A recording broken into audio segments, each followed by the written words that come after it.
Pour un paysan, l'Europe, c'est en tout premier lieu les aides PAC. Voilà.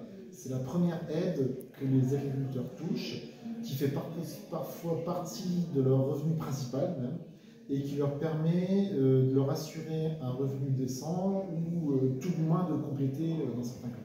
C'est aussi un travail au quotidien, c'est aussi des dossiers qu'il faut remplir. L'Europe, elle est dans la tête du paysan tous les jours. L'Europe, elle est dans la tête du paysan tous les jours.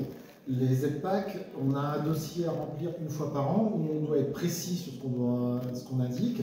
C'est parfois un frein, c'est parfois une aide, c'est vécu parfois antagoniquement des deux façons, mais d'un côté, heureusement qu'elle est là, parce que sinon, il n'y aurait plus une petite agriculture, il n'y aurait plus même parfois d'agriculture familiale.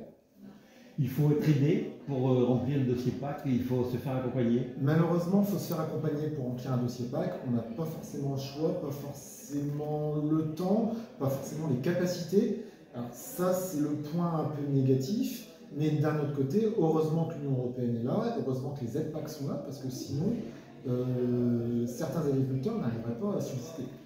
Paysans bio, l'Europe aime ses bio. L'Europe aime ses bio, aide ses bio.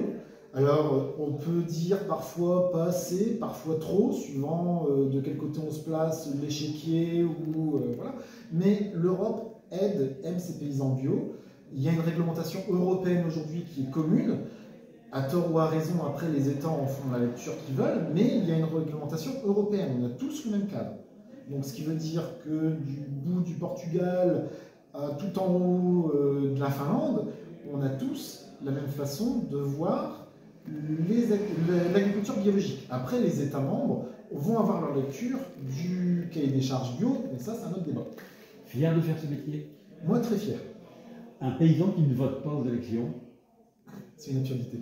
C'est un agriculteur aujourd'hui, je reprends, un agriculteur aujourd'hui qui ne vote pas aux élections européennes, c'est un peu antagoniste puisque c'est ce qu'il vit tous les jours, c'est ce qu'il fait vivre tous les jours, c'est ce qui fait que ça ferme parfois tout même.